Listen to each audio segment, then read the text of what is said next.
today we are going to review two grinders. Now, about a week or two ago, I posted a review of this, the Wilfa Svart Grinder, and lots of you said, that's cool, but how does it compare to the Baratza Encore?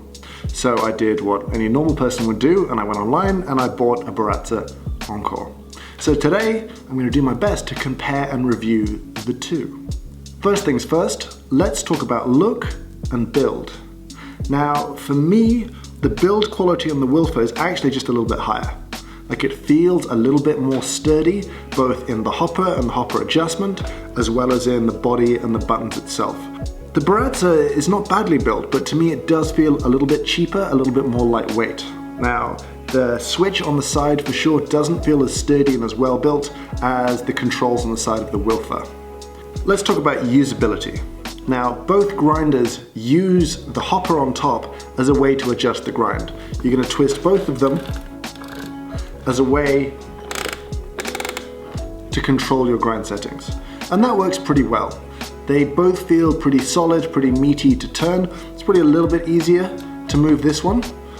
This feels a little bit more solid and stiff. The buttons themselves, for me, the Wilfa hands down. The quality of button and the quality of dial are undeniably superior to the switch on the side of this. And to be honest, I don't really love the little start-stop, just hold it down to run button on the front of this grinder. I don't really find it particularly useful. However, when it comes to the bins, where the ground coffee ends up, I vastly prefer the design and usability of the Baratza little bucket. It's not a huge point, but it's a point. In order to properly compare the grinders, what I've done here is set them both to a setting that produces the same strength and therefore extraction when brewing a 750ml batch of coffee on my Wilfa batch brewer. This way we can compare them at a fair kind of matching grind setting. First test is how long it takes each grinder to grind a fixed batch of coffee at that setting. I'm going to dose 30 grams of coffee into each grinder and see which one grinds it the quickest.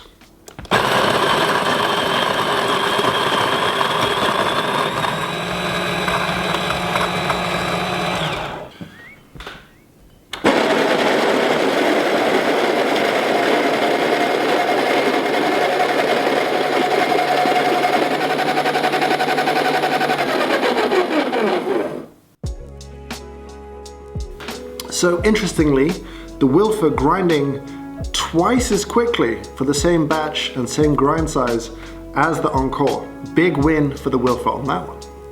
What we need to do now is compare the grind quality of each grinder.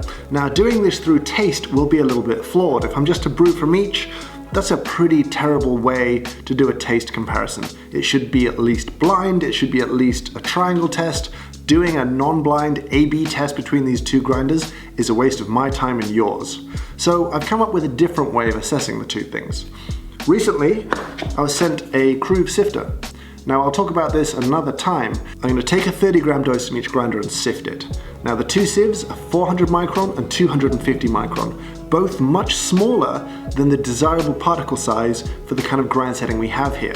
So really only fines should be sifted through into those two stages, and we can compare the amount of fines that each grinder produces to kind of have a relatively insightful look at the grind quality.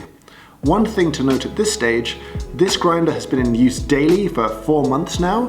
This grinder has been in use for 1 day, so the burrs are not of equal age. However, I don't know how that's going to impact the test yet.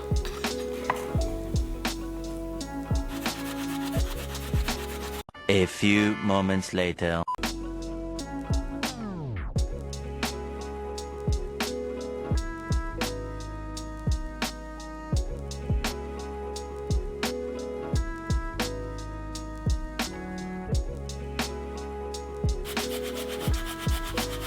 Later.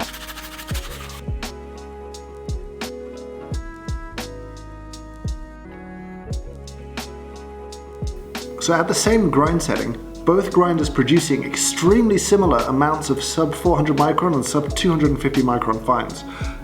That kind of makes sense. In many ways, the brews from both have tasted very, very, very similar. One final objective test when it comes to these grinders, and that's noise. For me, there's quite a big difference in noise, and so I've got a little decibel meter app, and I'm just gonna test the sound of each grinder and see which one is louder. For me, I want a quiet grinder. I want that to be something that doesn't disturb people in the house first thing in the morning, make me self-conscious about grinding my coffee. I want it to be as quiet as it can be.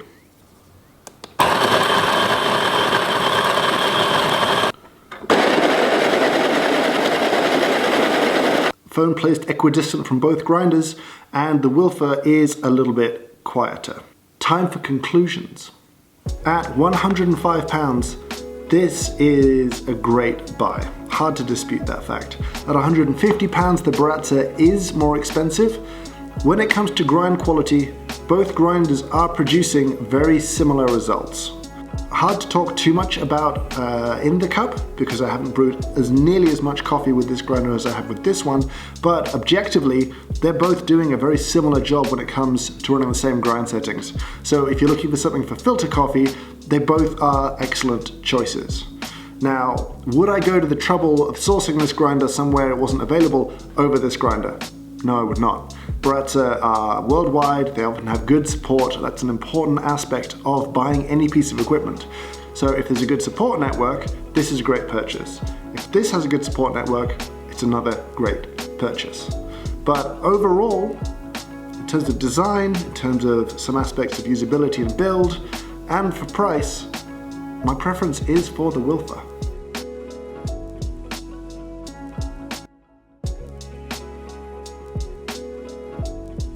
So there's my first head-to-head review. Let me know if there's things you think I missed. Let me know if there's things you want to know about grinders or about any equipment that I didn't touch on this time around. Let me know if there's things you want me to go seek out, get hold of, and review. What kind of things are interesting to you? Leave me a comment below. I'd love to hear what you think. The subscribe thing. It would be nice.